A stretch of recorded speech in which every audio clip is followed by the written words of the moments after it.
આવડો મોટો મેઘવાળ સમાજ હોય તો ઓછામાં ઓછા 100 થી 150 સમૂહ લગ્ન થવા જોઈએ, અને 100-150 સમૂહ લગ્ન થાય એટલે એક જ દિવસે તમારા 5 કરોડ બચ્યા એમ તમારે માનવું પડે। આયોજકોને પણ મારી વિનંતી કે તમારે વૈચારિક રીતે જ્યાં રહેવું હોય એ રહેજો, સારું લાગે ત્યાં, પણ સમાજના સમૂહ લગ્ન શિક્ષણ હોય તો તમામ પક્ષોને દૂર રાખી અને સમાજના થઈને આવજો, અને એમ જ પ્રગતિ થશે। મારે સત્ય છે પણ કરવું છે, પણ સત્ય છે કેવું છે, તો તમારી બધાની આભળવાની તૈયારી હોય તો એટલા માટે કેવું છે કે જ્યાં સુધી તમે સમાજની સંસ્થાઓ હોય કે સમૂહ લગ્ન હોય એમાં બીજાની અપેક્ષા રાખ્યા સિવાય આગળ વાંચો તો લોહી નીકળશે, બાકી તમે 5-25 કોઈના પાસેથી લાયા છો ને તો કાયમ તમને એમ કહેશે કે અમે તો તમારી સંસ્થામાં આલ્યા હતા, સરકારી ગ્રાન્ટો તમારે લાખો રૂપિયા લેવા માટેની છૂટ દે, અને આ દલિત સમાજ મેઘવાળ સમાજ હવે આર્થિક સદ્ધર છે, એને બીજા પાસે હાથ માંડવાની જરૂર નથી। તમે તમારી દીકરી દીકરાઓને સ્વતંત્ર ભણાવવા માટેની તાકાત ઊભી કરો એવી મારે બે હાથ જોડીને વિનંતી કરવાની। આ સત્ય આટલું કરવું કદાચ ખોટું લાગે તો માફ કરજો। હવે એ સમય નથી રહ્યો કે તમારી પાસે કોઈ આર્થિક સ્ત્રોત નથી। આજે વાવ તાલુકાનો દલિત સમાજ મેઘવાળ સમાજ એ ઠાકોર સમાજ કરતા આગળ છે એટલું મારે ચોક્કસથી કહેવું પડશે। અને ઘરે ઘરે નોકરી તમે આડા ખર્ચા એકવાર બંધ કરી નાખો, વ્યસનોના ભરણામાંથી બહાર નીકળો, ક્યાંક સારું કામ થતું હોય એમાં 5 ડગલા આગળ હેડો, તો આ તમારી પ્રગતિ છે। એટલે આપ સૌને સરકારી ગ્રાન્ટો તમને કોઈ ના આપે તો એ તમારો સ્વતંત્ર અધિકાર છે, દરેક પાસેથી લેવી પણ પડે, અને વિશેષ અમારી પાસેથી લેવી પડે, એટલા માટે કે તમે સૌથી હકદાર વધારે અમારી પાસે છો। અમે અમારી જવાબદારી સમજીને જ્યારે જે અમારાથી થાય અમને તમે બોલાવો તો ભલે, ના બોલાવો તો ભલે, આમંત્રણ આલો કે બેન આવવાનું છે તો આવવાનું, કે નથી આવવાનું તો ના, પણ તમારા ઉપરથી લાગણી કોઈ દાડો 1% પણ ઓછી અમે થવા દીધી નથી અને ક્યારે થવા પણ દેશું નહીં। મારા 10-15 વર્ષના સમયગાળામાં આ વિસ્તારમાં કાયમી મારી અવર જવર રહી છે, તો તમને કોઈને એવું લાગ્યું હોય કે બેને 1% ટાળો કર્યો છે, 2 ડગલા મારા સમાજમાં નહીં જવાનું હોય પણ તમારા સુખ દુઃખમાં આવી અને કાયમી તમારા વચ્ચે બેઠી, અને એટલા માટે એક નજીકનો નાતો કહેવાય। જ્યાં સુધી તમે દૂર પડું રાખશો, અમે તમારાથી દૂર રહો, તમે અમારાથી દૂર રહો, કમસે કમ જેને એકાબીજાની જરૂર છે એટલા તો ભેગા રહો। બીજાને કદાચ જરૂર હોય કે ના હોય, સુખી સંપન્ન સમાજોને બીજા એકા સમાજો પાસે રહેવા માટેની જરૂર કદાચ ના હોય, પણ તમારે અમારા વગર નથી ચાલે એમ, અમારે તમારા વગર નથી ચાલે એમ, આટલા જો ભેગા રહેશે તો ક્યાંક સરકાર પાસેથી કંઈક માગવું હશે તો ભેગા છું તો માગી કહેશું, ક્યાંક એમના પાસે દબાવ લાવવો હશે તો અમે તમને મદદ કરો, તમે અમને કરો તો કંઈક કરી કહેશું। અને એટલા માટે કરીને આ સરસ મજાની સંસ્થાનું જે નિર્માણ કર્યું છે, આ સંસ્થાને એવડી મોટી સંસ્થા બનાવજો કે કદાચ ગવર્મેન્ટનું શિક્ષણ હવે આવું ને આવું ચાલ્યું તો કેટલું પારદર્શક હાલમાં થાય તમને મને બધાને ખબર છે। અને મધ્યમ ને ગરીબ વર્ગ બધા અધિકારીઓ નથી, બધા પ્રાઇવેટ ફી ભરી કેમ નથી, આપણે બધાનું સામાજિક સંસ્થાઓ ઊભી કરવી પડશે। આજે આ રાજપૂત સમાજે હજી આપણે વાવની અંદર આવડો મોટો સમાજ હોવા છતાં હજી વાવમાં આપણે પૂરું નથી કરી કહેતા।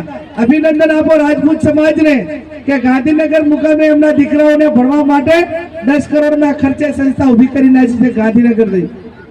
એ કોઈ પાસે માંગવા નથી ગયા, પણ સમાજ પાસેથી દબાણ કરીને એમને ફંડ ઊભું કર્યું, જેની ક્ષમતા હતી એ પ્રમાણે ફંડ ઊભું કર્યું, અને એટલા માટે કરીને આજે એમણે એ રસ્તો અપનાવ્યો કે હવે ભણવા સિવાયનો બીજો કોઈ ઉધાર નથી, એમણે એમનું ભવિષ્ય નક્કી કર્યું। ત્યારે આપણે એવડું મોટું ના કરી શકીએ તો કાંઈ નહીં, પણ એ પ્રકારના વિચારો રાખીએ અને નાનું તો નાનું પણ એને મોટું કરીએ, નાના મોટા વ્યસનોમાંથી સમાજ દૂર થાય દેખાદેખીમાંથી દૂર થાય, ઘરના જે પ્રસંગો છે એ શક્ય બદલા સાદગીથી થાય, અને સાદગીથી પ્રસંગો થાય તો જ તમે આ કંઈ કરી કહેશો. તમે બર્થડે માટે 1200 રૂપિયા આય આપો, તમારે ત્યાં દીકરાનો જન્મ થાય તો 1100 રૂપિયા આય આપો, તમારે ત્યાં કોઈ સારો પ્રસંગ થાય તો 1100 રૂપિયા આય આપો, તમારે ત્યાં ઘરે લગ્ન કરો છો, લાખોના ખર્ચો કરો છો તો 2100 રૂપિયાની પાવતી સમાજમાં ફડાવો. આ નાની નાની આવક ઊભી થાય કે ના થાય? અને આ કરવું જરૂરી છે. લાખોના ખર્ચા કરો છો તો તમે 1100 રૂપિયા સમાજમાં નહીં આલી ગો, 2100 રૂપિયા નહીં આલી ગો, અને આ તમારી રૂટિંગ આવક એ આંકડો ભલે નાનો હોય પણ એમાંથી ધીમે ધીમે એ તમારી પ્રણાલિકા ચાલુ થશે. અને પ્રણાલિકા ચાલુ જેટલા આપણે પ્રસંગો ઉજવીએ એટલા 1100 તો ઘણા બધી નાની પર રકમ એક મોટા પ્રમાણમાં આવે. એટલે આપ સૌને અહીંયા લાઇબ્રેરી માગણી હતી, ધારાસભ્યની ગ્રાન્ટમાં જેટલું તમને થાય એટલું કરી આલ્યું છે. હજી લોકસભાનું પરિણામ એ તમારા બધાના લોકોના હાથમાં છે. તમારો બધાને એમાં આભાર પણ મારો ખૂબ માનવો પડે. પણ ધારાસભ્યની ગ્રાન્ટ જે બચત એમાંથી આ 5 લાખ રૂપિયા તમારા સમાજની લાઇબ્રેરી અહીં બને એના માટે કરીને 5 લાખ રૂપિયા એ મારી ધારાસભ્યની ગ્રાન્ટમાંથી આપીશ. બીજું મારાથી જેટલું થાય, મારા કને આવ્યા હોય અને 5 જણા મારી પાસે કોઈ દાડો અહીંથી 10 જણા મારી પાસે નથી આવ્યા, 3-4 જણા આવ્યા છે, પણ જેટાણે આવ્યા એટાણે એક ખાલી હાથે પાછા મળ્યા નથી. અને મને તો એમ છે કે તમે 5 ના આવો તો ચાલશે, 10 જણા ભેગા થઈને મને અહીં બોલાવજો, હું અહીં આવી દઈશ. તમારું કોઈ કામ હશે તો હું અહીં સીધી આવી દઈશ. અને ના હું એટાણે કહેજો જેમ કે તમે મારી પાસે હકદાર છો. મારે એવી અપેક્ષા ના રખાય કે મારે અહીંયા 50 જણા આવે, મારે એવી અપેક્ષા ના રખાય કે ભાઈ તમે અહીં આવો કે ના, મારે આવવું જ પડે. અને એ પ્રમાણેનું કાયમ મારું વલણ રહ્યું છે. ત્યારે ફરી ભગવાન પરમાત્માને પ્રાર્થના કરું, આજે આ બાબા સાહેબ આંબેડકરે જે બંધારણ આપ્યું છે એ બંધારણનું આપણે સૌ રક્ષણ કરીએ, જતન કરીએ. અને મને તો આ સમાજે હાલમાં કંઈ બાકી જ રાખ્યું નથી. આ બાબા સાહેબ આંબેડકરનું બંધારણ ના હોત તો આ ફેટો મેન બાંધવા માટે હું આવત કરી? આ બંધારણે અહીં પહોંચાડી છે. અને એટલા માટે ફરી તમામને શુભેચ્છાઓ પાઠવું છું. ભગવાન પરમાત્માને પ્રાર્થના કરું કે જે સમાજે મને આ ફેટો બધાયો એ સમાજને ક્યાંક જરૂર પડે ને તો આ ફેટો એ આગળ રહે એની રક્ષા કરવામાં. અને બીજું પણ ખાતરી આપું છું કે આ તમે જે ફેટો બંધાયો એ ફેટાને ક્યાંય કલંક નહીં થવા દઉં. મારા નામે બેન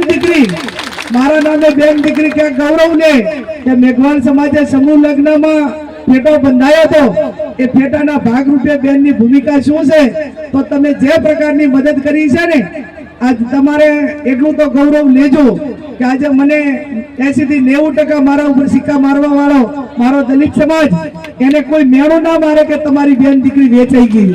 આટલું ગૌરવ તો લ્યો કે ના લ્યો? ભાઈ જિગ્નેશભાઈ મેવાણી હોય કે ગેની બેન, એમાં બેંકનું નાની પડે પણ તમને ક્યાંય કલંક ન લાગવા દે. તમારા પાસે 500 ઉઘરાવશું, 1000 ઉઘરાવશું, તમને હાથ છોડશું, વિનંતી કરશું કે અમારા ઘર પૈસા નથી, તમે લડો, પણ તમારા મતનો વેપાર નહીં થાય અને તમને ચાહે નીચું દે ને એવું કામ ગેની બેન ઠાકોર ને જિગ્નેશ મેવાણી કે ગુલામસિંહ નહીં કરે એની પણ આપ સૌને ખાતરી આપું છું. ફરી આપ સૌનો ખૂબ ખૂબ હૃદયપૂર્વક આભાર.